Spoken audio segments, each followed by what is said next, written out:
آخری ویڈیو میں آپ نے دیکھا تھا کہ وزیراعظم نواز شریف پر آرمی چیف کے قتل کا الزام لگایا گیا تھا اور اس کے کیا نتائج نکلے تھے۔ اس ویڈیو میں آپ دیکھیں گے کہ پنجاب پولیس اور رینجرز آمنے سامنے کس طرح آ گئے۔ پاکستانی صدر غلام اسحاق خان نے جب 1993 میں نواز شریف کو برطرف کیا تو انہوں نے لاہور ٹرین مارچ کرنے کا فیصلہ کیا۔ اس سلسلے کا پہلا جلسہ راولپنڈی میں شیخ رشید کی لال حویلی پر کیا گیا۔ شیخ رشید نواز شریف کو بوسہ دینے کے لیے تڑپ رہے تھے۔ شیخ رشید نے تو اعلان کر دیا تھا کہ وہ نواز شریف کو وزیر اعظم ہی کہتے رہیں گے۔ کسی کو کیا معلوم تھا کہ اسی لال حویلی کی چار دیواری پر 2 دہائی بعد وہی شیخ رشید نواز شریف کو چور، ڈاکو اور لٹیرا کہیں گے۔ لیکن آپ سب جانتے ہیں صرف پاکستان ہی نہیں، پوری دنیا کی تاریخ اس طرح کے یو ٹرن سے بھری ہوئی ہے۔ اب نواز شریف سڑکوں پر تھے اور سپریم کورٹ ان کی اسمبلی بحال کرنی ہے یا نہیں کیس کی سماعت کر رہی تھی۔ اسی دوران ایک اور چیز خفیہ طور پر ہو رہی تھی۔ صدر غلام اسحاق خان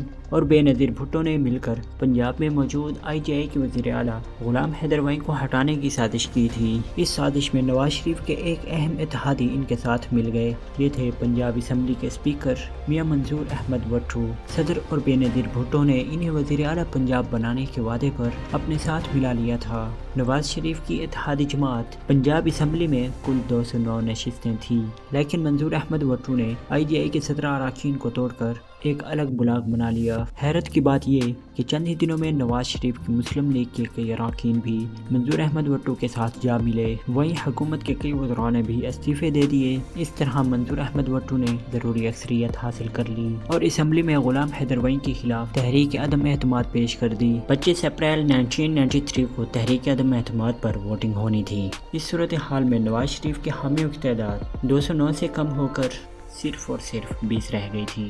مسلم لیگ کے باقی اراکین سمیت تقریباً 150 اراکین منظور احمد وٹو کے ساتھ جا چکے تھے۔ اسی لیے اس صورتحال میں تحریک عدم اعتماد کا کامیاب ہونا یقینی تھا اور اس کا مطلب تھا کہ غلام حیدر ویں اب پنجاب کے وزیر اعلیٰ نہیں رہیں گے۔ ووٹنگ سے پہلے اسمبلی کے باہر مال روڈ پر کسی ناخوشگوار صورتحال کو کنٹرول میں رکھنے کے لیے سینکڑوں پولیس اہلکار تعینات کیے گئے تھے۔ مسلم لیگ کے جالوں پر لاٹھی چارج اور آنسو گیس کے گولے برسائے گئے جب انہوں نے اسمبلی میں داخل ہونے کی کوشش کی۔ اسمبلی میں موجود نواز شریف کے 20 حامیوں نے جوڑ میں زور آزمائی کی اور ووٹنگ شروع ہوتے ہی ان 20 اراکین نے اپنے مخالفین پر حملہ کر دیا۔ اسمبلی میں جنگل کا قانون تھا اور دونوں فریقوں نے مخالفین کو پیشنے کے لیے لات گھونسے سے لے کر جو بھی ذریعہ ملا استعمال کیا۔ اراکین اسمبلی نے اپنے مخالفین کے خلاف پیپر ویٹ، جوتے اور کرسیاں استعمال کی۔ جسے کچھ نہیں ملا اس نے مائک ہی اکھاڑ کر مخالفین کو مارنے پر آمادگی دکھائی۔ یہ جھڑپ اور ہنگامہ تقریباً 1 گھنٹے تک جاری رہا۔ حیرت کی بات یہ ہے کہ اس شور شرابے کے دوران تحریک عدم اعتماد پیش کر دی گئی اور منظور بھی کر لی گئی۔ غلام حیدر ویں کی حکومت ختم ہو گئی اور منظور احمد وٹو پنجاب کے نئے وزیر اعلیٰ منتخب بھی ہو گئے۔ بے نظیر بھٹو کا اتحادی PDI کا کوئی بھی رکن